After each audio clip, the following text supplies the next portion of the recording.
Welcome. In today's video, I'm going to show you how to add users in Salesforce, an essential skill for managing your team and ensuring everyone has access to the tools they need to succeed.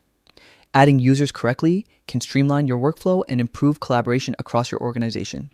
To get started, log into your Salesforce account.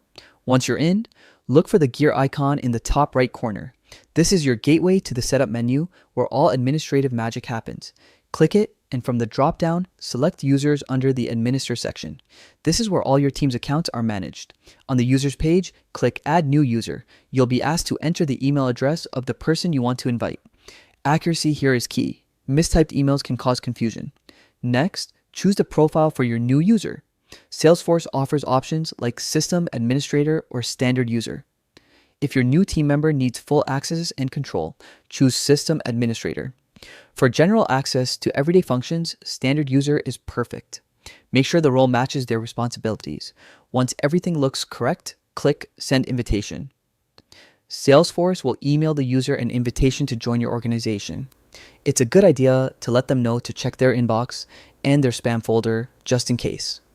And that's it. You've successfully added a user to Salesforce.